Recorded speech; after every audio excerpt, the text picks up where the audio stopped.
चलिए अब हम नेक्स्ट टॉपिक कर लेते हैं, जो कि क्या है। अब हम देखेंगे दो लॉन्ग कोएक्सियल सोलेनोइड के बीच में कितना म्यूचुअल इंडक्शन का कोफिशिएंट होता है। ठीक है, ये है। तो हम हेडिंग लगा देते हैं mutual induction between two long coaxial सोलेनोइड्स। Mutual induction between two long coaxial solenoid. हो सकता है कि इस डेरिवेशन में आपको कन्फ्यूज़न हो, पर बी विद माई सेल्फ, वो कन्फ्यूज़न फाइनली दूर हो जाएगी। Although it can conflict your emotions, it can play with your emotions, but कोई बात नहीं, चलेगा। तो दो लॉन्ग कोएक्सियल सोलेनोइड लेते हैं, दोनों की लेंथ सेम ले लेते हैं। अभी बाद में मैं बता दूंगा, वैसे डोमिनेटिंग तो बड़ी लेंथ वाली होती है। ठीक है, तो दो हम यहाँ क्या करते हैं, कोएक्सियल सोलेनोइड बना लेते हैं। 3D में बनाएं, डायग्राम दें, क्या करें, चलो बना ही लेते हैं। तो हम पे यहाँ से शुरू करेंगे यहाँ तक, यहाँ से शुरू करेंगे यहाँ तक, पहले बना लेते हैं।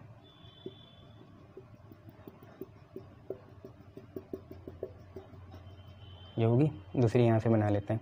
इसे काटने चाहिए वो ऐसे ना। तो आपको समझ में आया, दो हैं यहाँ पे, दिख रहा है, दो है। ठीक है, और कुछ करूँ क्या, अच्छे से बनाऊँ? तो यार कोएक्सियल ही बनानी है, आप कैसे भी बना सकते हो, ऐसी कोई बात नहीं है ना। तो एक को मैं डॉट बना लेता हूँ, एक को वैसे बना लेता हूँ। तो एक को मैं डॉट बना लेता हूँ ऐसे,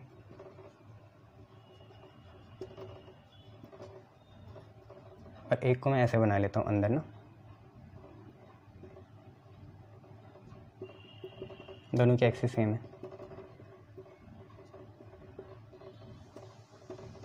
यह है तो, और इनको एनक्लोज कर दिया ऐसे, ऐसे आप लोगों के लिए करा मैंने एनक्लोज, है ना।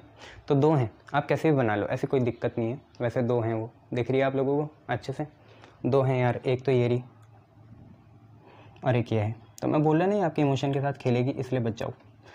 साथ में चलोगे तो दिक्कत नहीं होगी। एक तो बड़ी वाली है ऐसे, और एक छोटे वाली है। ठीक है, और मैंने इन्हें एनक्लोज कर दिया आप लोगों के लिए, है ना। ये है, चाहे साइड से ना करूँ, पर ऊपर से एनक्लोज करना पड़ेगा ताकि आपको ठीक से समझ में आ जाए। ठीक है, ये और ये मान लो, अभी के लिए हम मान लेते हैं बड़ी कॉइल से I2 करंट जा रहा है। तो I2 करंट ऐसा गया और I2 करंट ऊपर आया। पहले मैं I2 की बात करूँगा, फिर अंदर वाली कॉइल के लिए I1 की बात करेंगे। अभी दोनों की लेंथ L मान लेते हैं, अभी तो आइडल केस मान लेते हैं। दोनों की लेंथ कितनी है, L है।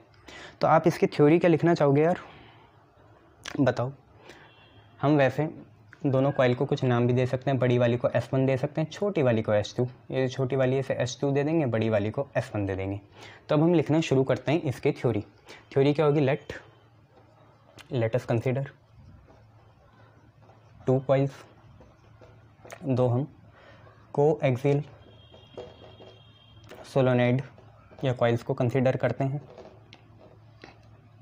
ठीक है, पहली वाली है S1। ठीक है, ये बिगर है, बिगर सोलेनोइड, बड़ा सोलेनोइड। ठीक है, S1 को बड़ा बोल देते हैं। ठीक है, ये छोटा बोलना चाहते हो खुद सोचो, या इनर आउटर ले लें, इनर आउटर सही रहेगा, है ना। तो अंदर वाली S1 बोल लो, बाहर वाली S2 बोल लो, बड़ी है ना 2। तो इनर और आउटर बोल देते हैं ना। S1 है हमारा इनर सोलेनोइड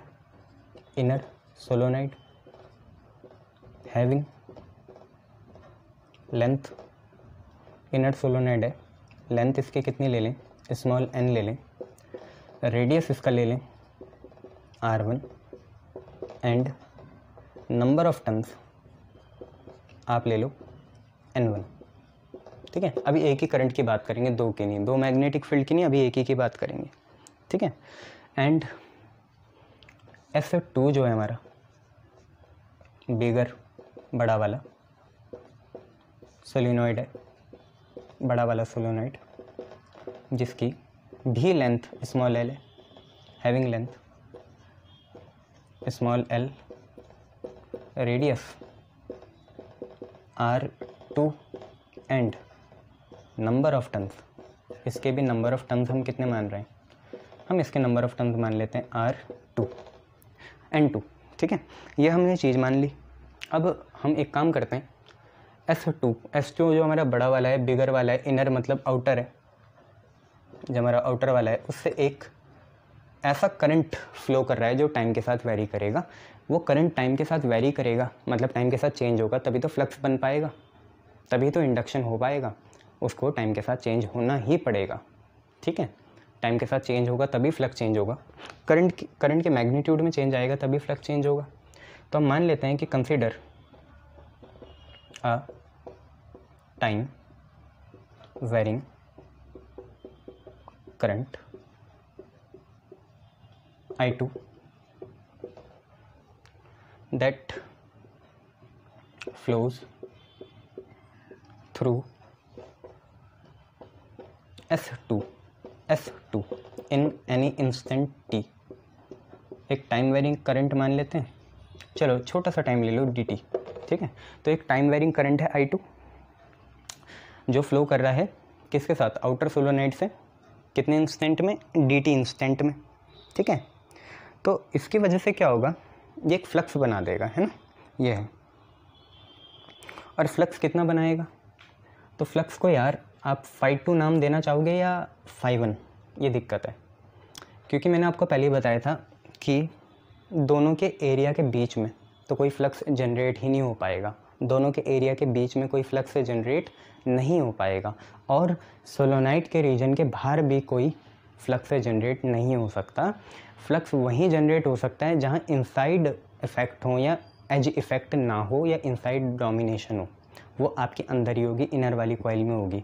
एक तो बीच में कहीं नहीं होगा, दो कॉइल के बीच में जो एरिया है वहाँ पे कोई फ्लक्स नहीं जनरेट होगा, इसने जितना प्रोड्यूस करना है उतना ही इसने करना है, दोनों कैंसिल हो जाएंगे, और बाहर तो कोई मैग्नेटिक फील्ड एनक्लोज ही नहीं हो सकती, तो जो भी फ्लक्स आएगा वो अंदर ही आएगा।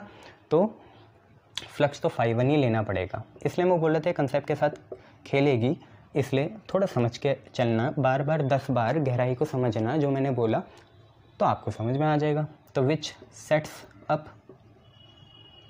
अ मैग्नेटिक फ्लक्स, जो इनर होगा, मैग्नेटिक फ्लक्स phi1, ठीक है। तो उसने एक मैग्नेटिक फ्लक्स बना दिया, कितना, phi1, ठीक है। और किससे बनाया, तो फ्लक्स क्योंकि इनर की वजह से निकल रहा है, तो हम बोल सकते हैं थ्रू S1 के थ्रू ये प्रोड्यूस हो जाएगा। बढ़िया डेरिवेशन है, तो थोड़ा देख के चलना पड़ेगा और कुछ नहीं, ठीक है। अभी तक लिखा let us consider two coaxial solenoid S1 inner solenoid having length L, ये H2 outer, time varying current है I2 जो S2 से फ्लो करेगा, बट सारा इफेक्ट उसका कहाँ होगा, क्योंकि बीच में होगा नहीं, बाहर होगा नहीं, तो phi1 फ्लक्स प्रोड्यूस करेगा और सारा इफेक्ट होगा S1 में, ठीक है। तो अब एक मैं चीज़ और लिखता हूँ, M12, क्योंकि म्यूचुअल है ना, तो न्यूटन्स के थर्ड लॉ को फॉलो करते हैं। M12 और M21 तो बराबर होगा ना, ये चाहिए आपने वहाँ नहीं देखा, पर दोनों से सेम ही आना था, M12 और M21 म्यूचुअल इंडक्शन में ना, M12 और M21 शायद आपको अंदाज़ा हो ही गया होगा, न्यूटन्स के पेयर्स टाइप के होंगे ये ऐसे, ठीक है, म्यूचुअल इंडक्शन में। तो लेट M12 यह है mutual induction of solenoid 1 with respect to solenoid 2, तो mutual induction of S1 with respect to S2। अब जब हमने सारी बातें ये कर दी, हमें ये भी पता चल गया 1 है सारा इनर वाले के साथ, 2 है सारा आउटर वाले के साथ, तो अब हम ये बात कर सकते हैं, यहाँ पे S2 है, वहाँ पे S1 है, ये वाली चीज़ S2 है, तो अब हम फ्लक्स की बात कर सकते हैं phi1 की। तो phi1 आपको पता है यार कितना होगा, phi होता है BA, बहुत बढ़िया, बट इसके टर्म्स में बोले तो phi होता है म्यूचुअल में MI, अभी पढ़ा था ना, LI होता है जैसे MI होता है, तो M तो होगा 1-2 और I होगी दूसरे की करंट, तो phi1 हो जाएगा M12 I2, पहले की तो है ही नहीं करंट, ये हो गया पहला। अच्छा, आप फ्लक्स का एक और डेफिनेशन बोल सकते हो क्या, फ्लक्स की बोल सकते हो आप definition, phi1 is equal to वो वाली जो पहले आप पढ़ते ही थे B डॉट ए ये, तो phi is equal to BA हो सकता है। अब इसमें अगर हम नंबर ऑफ़ टर्म्स जोड़ें तो सारी बातें सेकेंडरी की होगी, तो नंबर ऑफ़ टर्म्स N1 आएंगे, एरिया 1 आएगा, पर क्योंकि करंट किसकी है, आउटर वाले की, तो मैग्नेटिक फील्ड भी किसने प्रोड्यूस करी होगी, आउटर वाले ने, अंदर वाले का तो करंट होगा ही नहीं, तो phi1 हो जाएगा B2 A1 N1, क्लियर इतना, B2 A1 N1। दोबारा बता दूँ, फ्लक्स किसका है, फ्लक्स तो इनर वाली कॉइल का है, तो इनर वाली कॉइल के सब चीज़ें आएंगी excluding magnetic field. Magnetic field को छोड़ के सारी चीज़ें आएंगी, नंबर ऑफ टर्न्स भी उसके आएंगे, एरिया भी उसके आएगा, बट मैग्नेटिक फील्ड उसकी आनी थी जिसके क्या हूँ, जिसके करंट हो। तो करंट किसकी है, बड़ी वाली मतलब आउटर वाली कॉइल की है, तो मैग्नेटिक फील्ड भी उसकी आई, एरिया अंदर का ही आया, नंबर ऑफ टर्न्स अंदर के ही आए, क्योंकि फ्लक्स भी अंदर का ही था। अब आपको ना B2 देखना पड़ेगा, B2 क्या होगा, क्योंकि सोलोनाइड है तो आपको पता है म्यू नॉट NI होगा, म्यू नॉट NI। भाई आप ध्यान से देखो, B2 है, B2 जो मैग्नेटिक फील्ड है वो किसने प्रोड्यूस करी होगी, सेकंड कॉइल ने, आउटर वाली कॉइल ने, जिसका करंट I2 है, उसके नंबर ऑफ टर्न्स N2 है, तो B2 होगा म्यू नॉट N2 I2। मेरे हिसाब से मैंने नंबर ऑफ टर्न्स छोटे लिए थे तो यहाँ पे छोटे लिख सकते हो आप, तो ऐसे।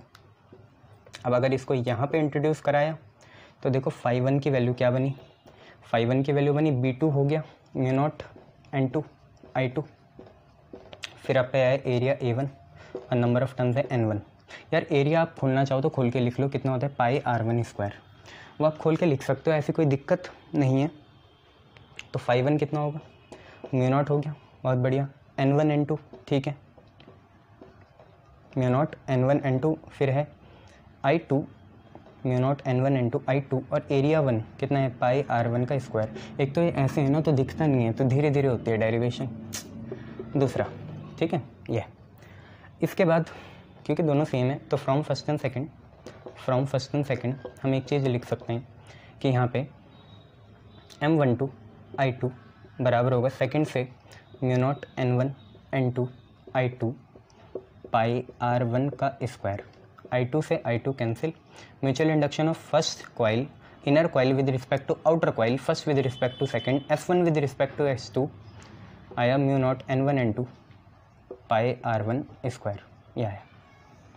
अब इसको N1 N2 को आप खोल भी सकते हैं, ऐसी कोई दिक्कत नहीं है, भैया खोलना है तो खोल लो, आएगा तो यही, क्योंकि N1 क्या है, नंबर ऑफ टर्न्स पर यूनिट लेंथ, और N2 भी नंबर ऑफ टर्न्स पर यूनिट लेंथ है, एक इनर के एक आउटर के।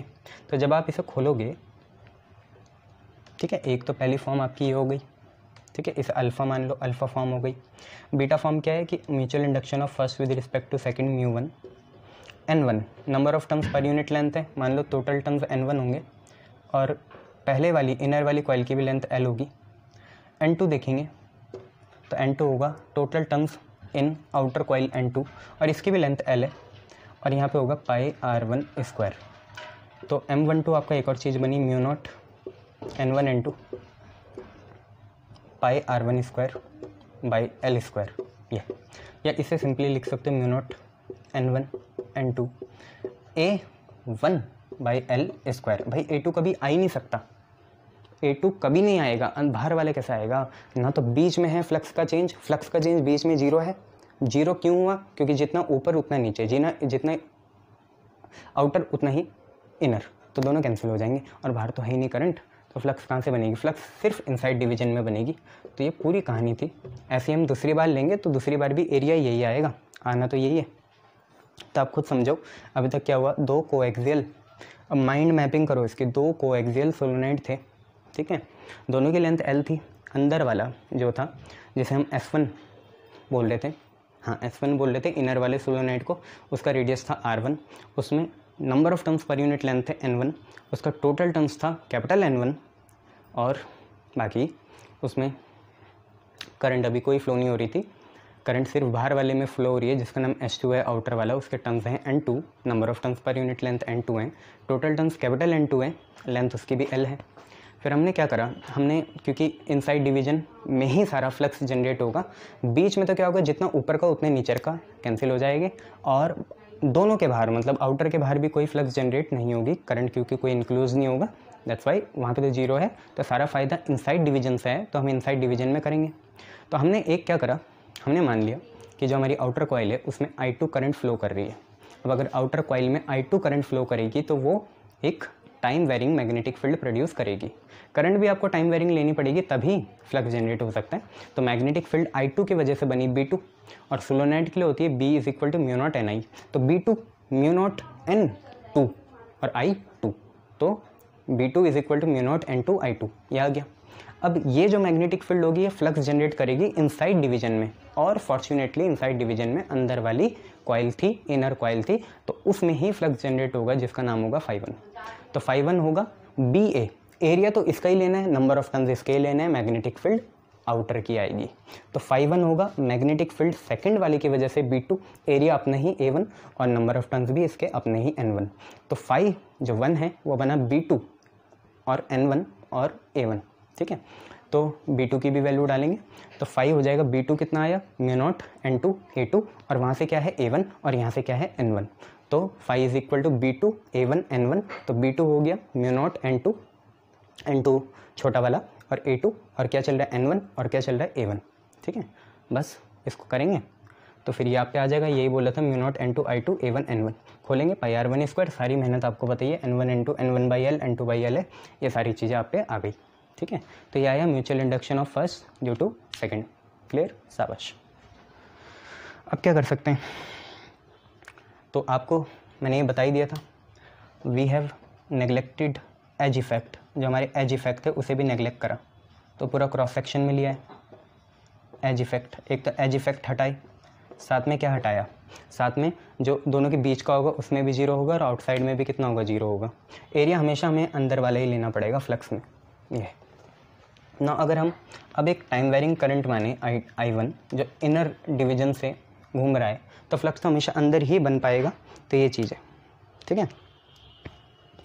अच्छा, एज इफेक्ट आप लोगे कब, है ना, नेगलेक्ट जो करे आपने एज इफेक्ट,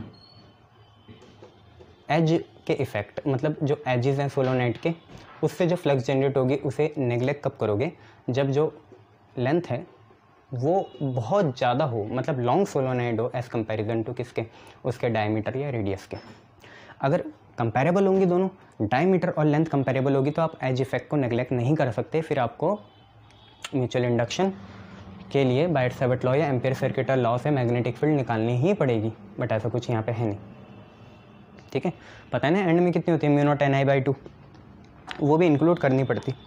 अब हम एक रिवर्स केस देख लेते हैं इसमें, लेट अस कंसीडर, आप एक ही लिख सकते हो, है ना, सिमिलरली करके M21 भी लिख देना, यही आएगा, पर मैं दूसरा भी बता रहा हूँ। Let us consider time varying current, time varying current कितनी, I1, पहले आउटर थी, अब इनर में, इन इनर सोलोनाइड, ठीक है, time varying current in inner solenoid, ऐसा हम मान लेंगे, ठीक है।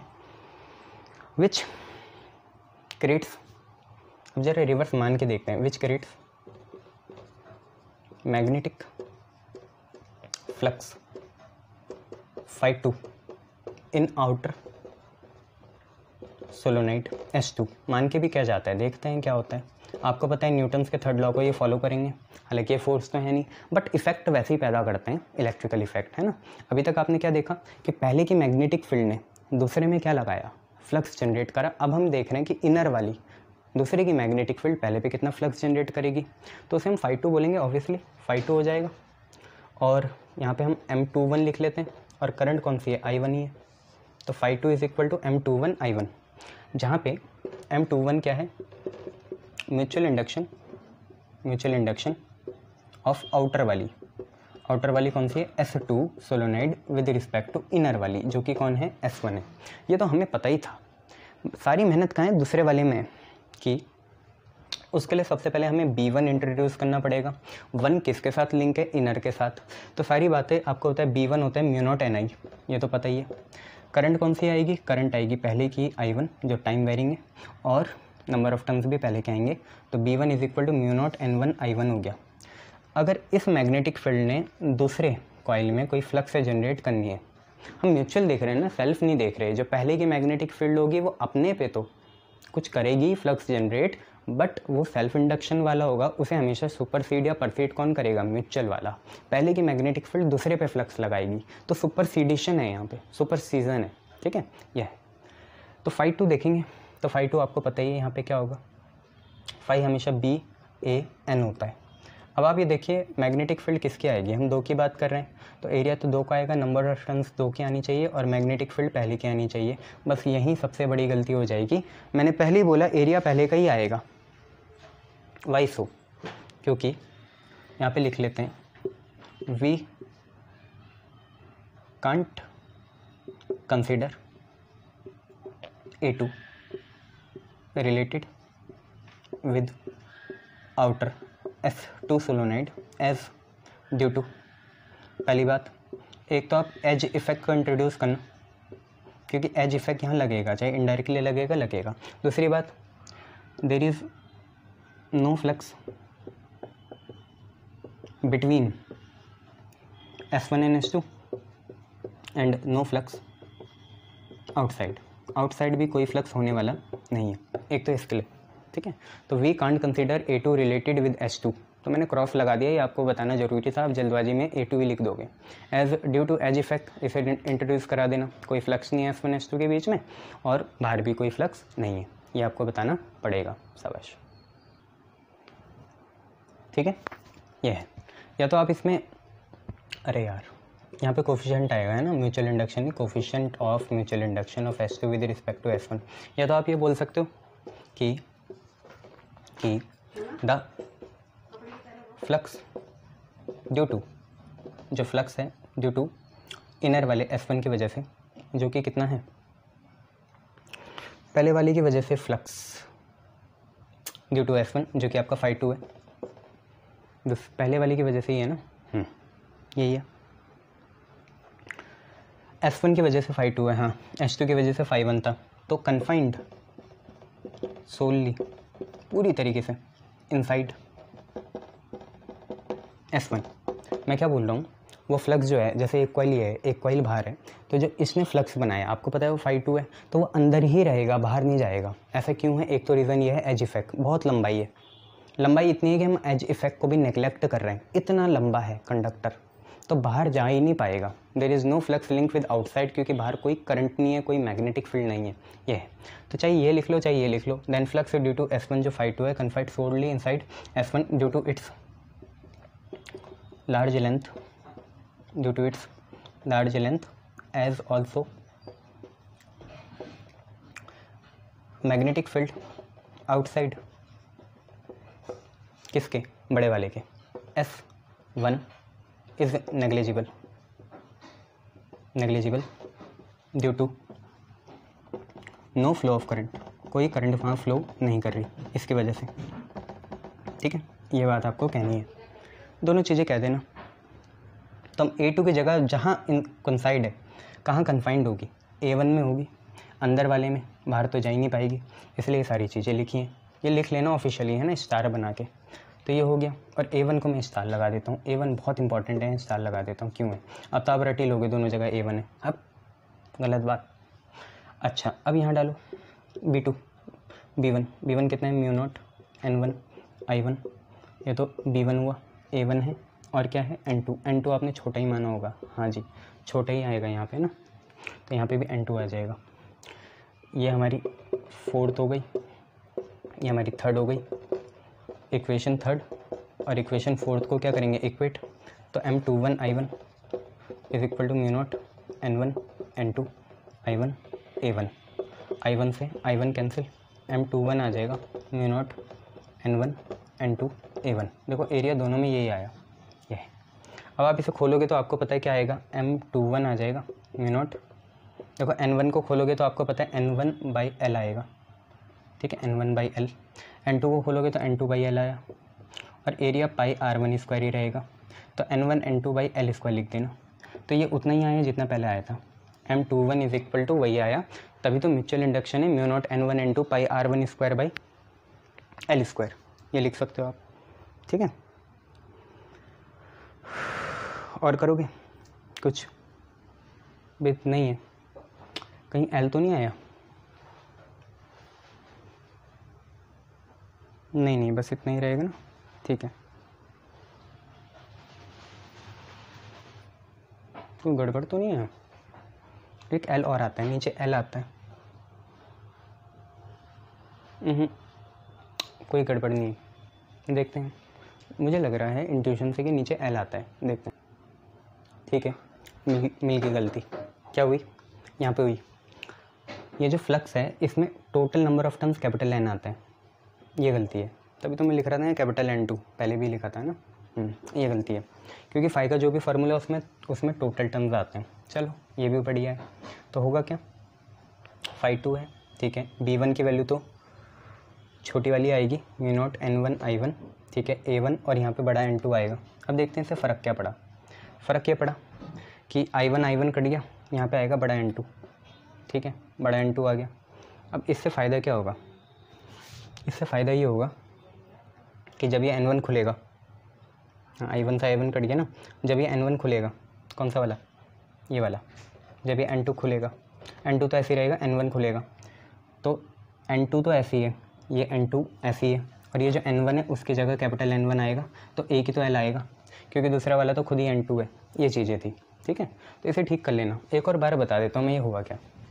देखो, जैसे हम पहले के केस में देखें, जल्दी समझ लेना, पहले से समझ लेना, ये तो आएगा या तुम्हें एक ही L आएगा, क्योंकि एक n2 ऐसी है, n1 ऐसी है। तुम्हें पता था पहली फ्लक्स कितनी थी आपकी पहली फ्लक्स थी फाई 2, ठीक है, फाई 2 थी, फाई 1 थी, तो फाई 1 होगी b1 की वजह से, ठीक है ना, फ्लक्स होगी b2 की वजह से, ठीक है, और यहाँ लिखेंगे a1, और यहाँ पे बड़ा n1 आएगा, यह है, और b2 क्या था, b2 था μ0 n2 छोटा वाला और I2 छोटा वाला, और यहाँ पे था a1 और यहाँ पे था n1, ठीक है, यही चीज़ थी। b2 होगा वही μ0 n2 I2, a1 n1 बड़ा आएगा फ्लक्स में, क्योंकि फ्लक्स में बड़ा ही आता है, और यही चीज़ बनी थी M12 first due to second, और यहाँ पे बना था I2 से I2 कैंसिल, यहाँ पे आया था μ0 n1 n2 a1, और यहाँ पे आया था M12, ये देखो, और μ0 बड़ा वाला n1 ऐसी, छोटा वाला n2 खुलेगा तो n2/L आएगा, यहाँ पे a1 है और यहाँ पे M12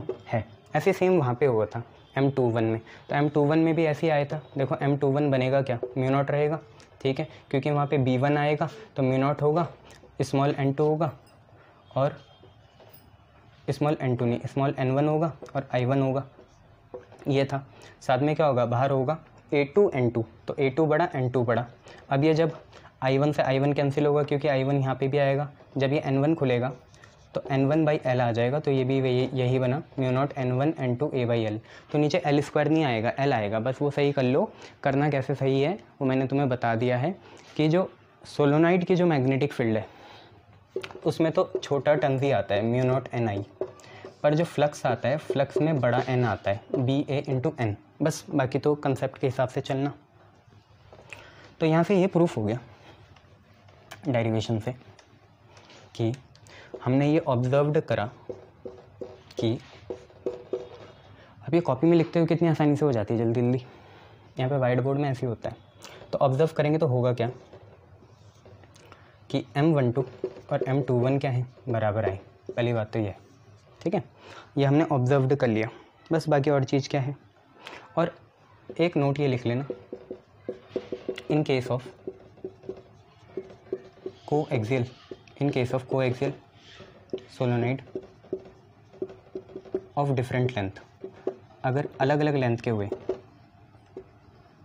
तो स्मॉल l जो आएगा ना नीचे, स्मॉल l जो नीचे आएगा वो बड़े सोलोनाइड का होगा, बड़े सोलिनॉइड का होगा।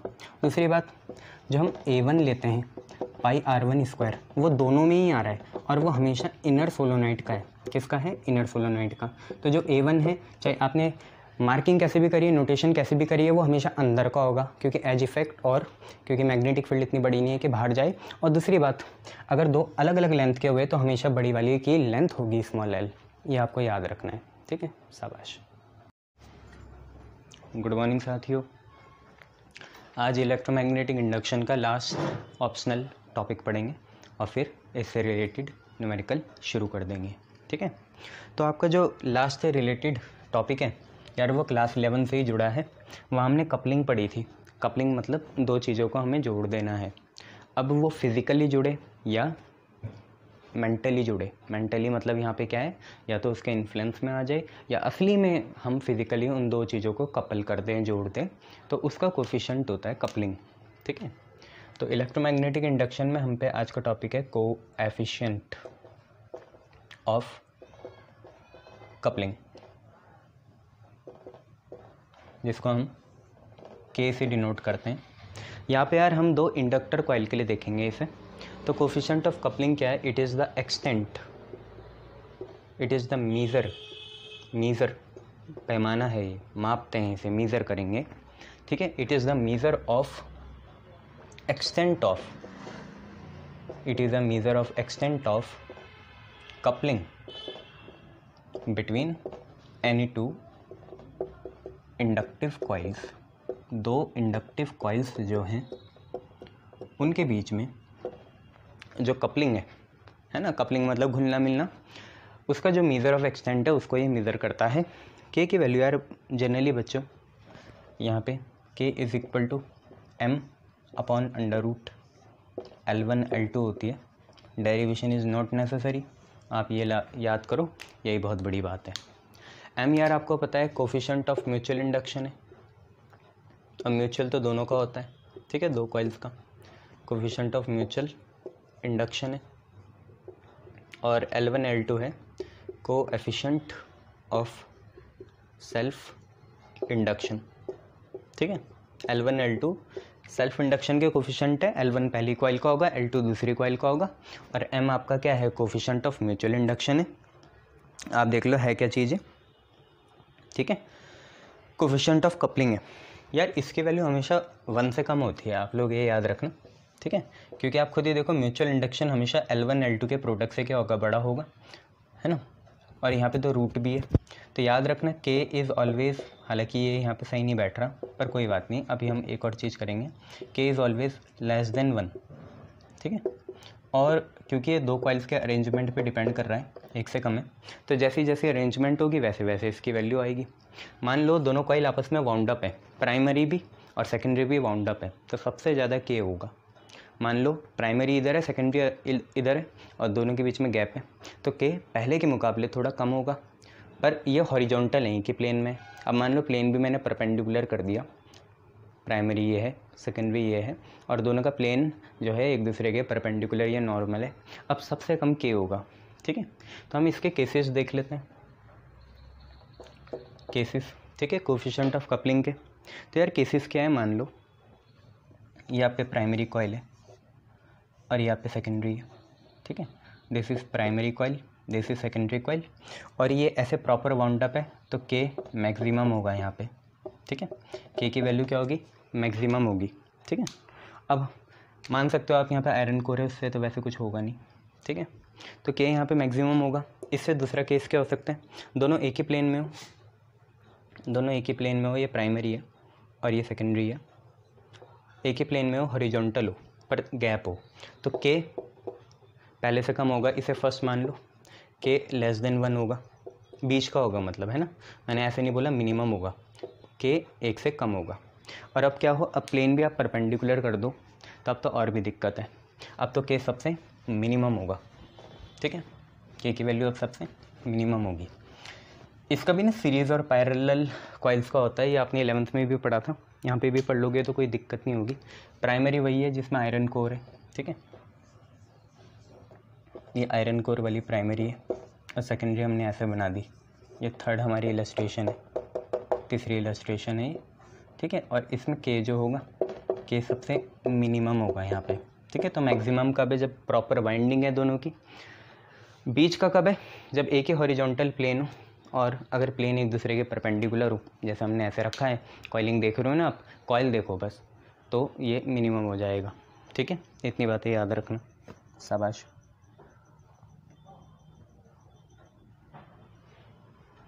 अच्छा, एक इसमें नोट ये आता है, अगर हमने दो कॉइल को सीरीज़ में रखा सच दैट उनका कोफिशिएंट ऑफ कपलिंग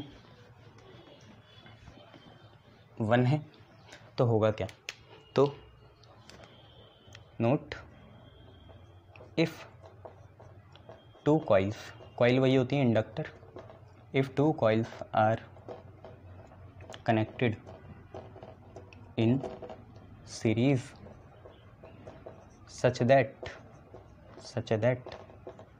K की वैल्यू हम 1 ले लें, it is just a assumption, है ना, K की वैल्यू हम लोग क्या ले लें, 1 ले लें, और दो कॉइल को हम कैसे कनेक्ट करें, सीरीज़ में करें, तो हम ये शो कर सकते हैं कि यार इसमें L1 L2 और M की कुछ रिलेशन होगी, तो हम ये शो कर सकते हैं कि जो हमारा L सीरीज़ का आएगा वो आएगा L1 + L2 + 2M, ये ठीक है।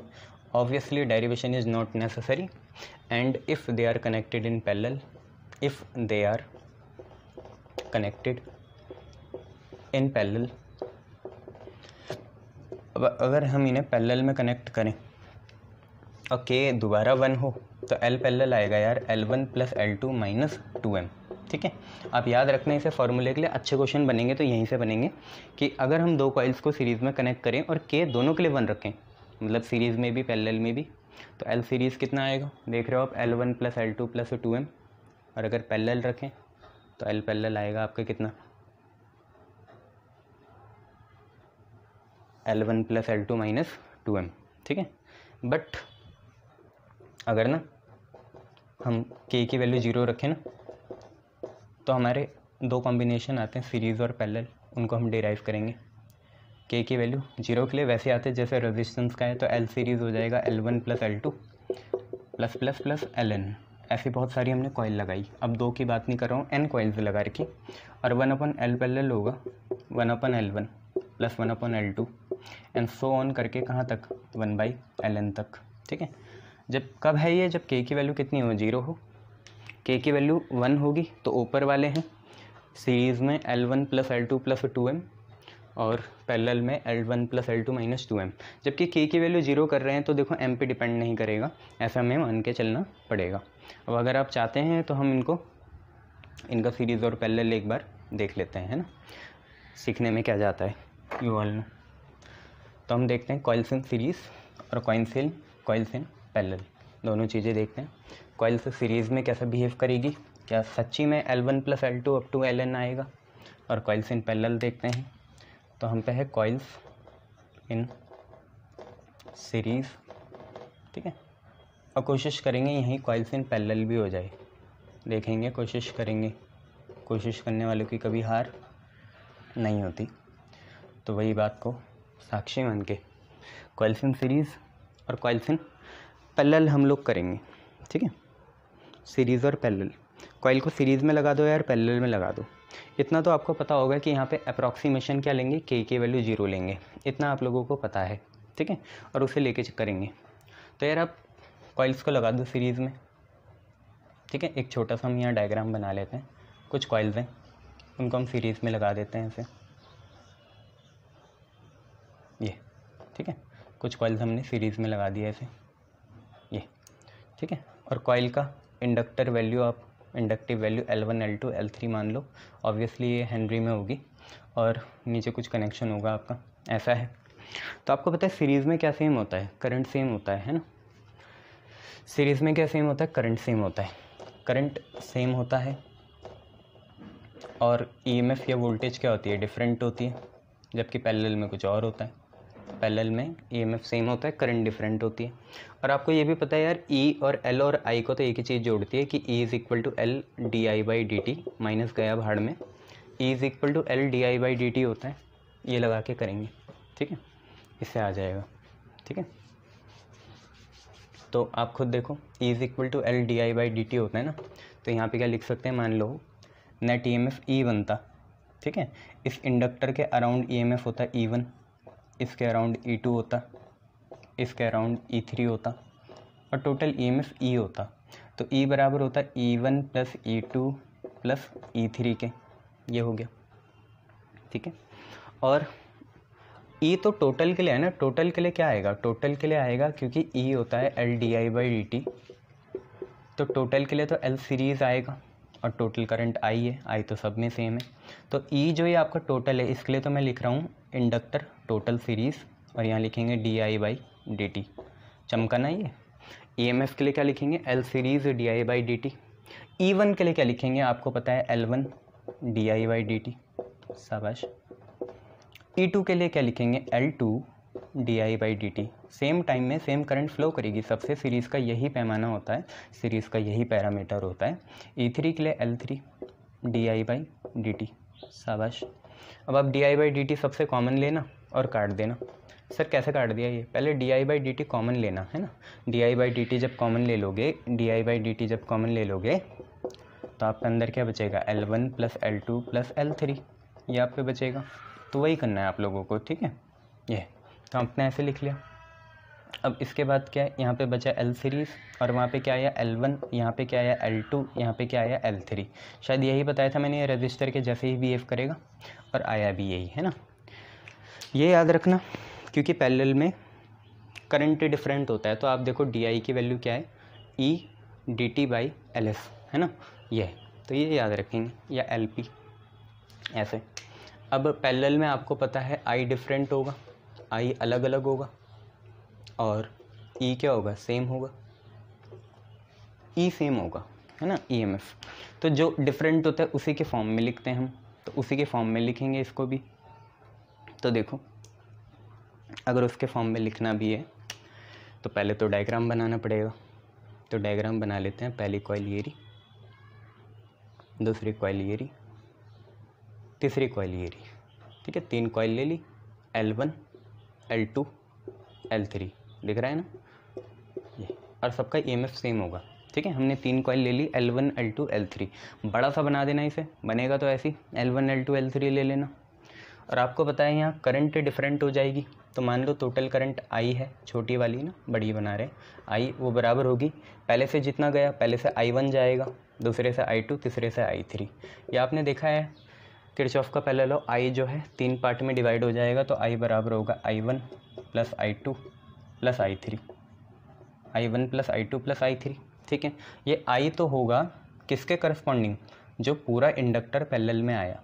तो आपको ये पता है E is equal to LdI/dt होता है, क्लियर है इतना। हमें I के टर्म्स में लिखना है, वैसे तो हम DI के टर्म्स में लिख लेंगे, तो DI होगा E dt/L, यही होगा ना। DI कितना होगा, E dt/L, तो हम याद रखेंगे DI की वैल्यू कितनी है, E dt/L, E dt/L, ठीक है। तो I बना DI, I1 बना DI1 छोटे से टाइम में, I2 बना DI2 और I3 बना DI3, ऐसा हमने लिख लिया। अब इसके बाद क्या है, अब इसके बाद ये है DI की वैल्यू कितनी होगी, तो अभी हमने देखा था E is equal to LdI/dt होता है, तो DI की वैल्यू होगी E dt/L, E dt/L। तो EMF तो E रहेगा सब में, पैरेलल में EMF सेम होता है, तो क्या आया था E dt/L, तो dt और L, क्योंकि ये करंट नेट देख रहे हैं हम, तो उसके लिए L आएगा करस्पॉन्डिंग कितना, P, पैरेलल वाला टोटल है ना ये। यहाँ पे EMF E रहेगा, टाइम उतना ही बीता होगा dt, पर यहाँ पे पहले के लिए इंडक्टर कितना है, L1 है, यहाँ पे E dt, फिर कितना होगा L2, फिर होगा E dt, फिर कितना होगा L3। अब क्या करो, E dt है और अपॉन में कितना है L पैरेलल, सबसे E dt कॉमन ले लो। E dt अगर कॉमन ले लिया सबसे, तो पहले से आएगा 1/L1, दूसरे से आएगा 1/L2, तीसरे से आएगा 1/L3। कुछ कट रहा है, E से E, dt से dt कैंसिल, तो आपका आंसर आ ही गया कि 1/L पैरेलल कितने के बराबर, 1/L पैरेलल बराबर 1/L1, 1/L2 और 1/L3। पर ये कब, जब k की वैल्यू क्या हो, 0 हो। तो यहीं पे हमारा थ्योरी पोर्शन ख़त्म हो गया। अब हम न्यूमेरिकल पोर्शन करेंगे, ठीक है, शाबाश। अब हम न्यूमेरिकल पोर्शन करेंगे।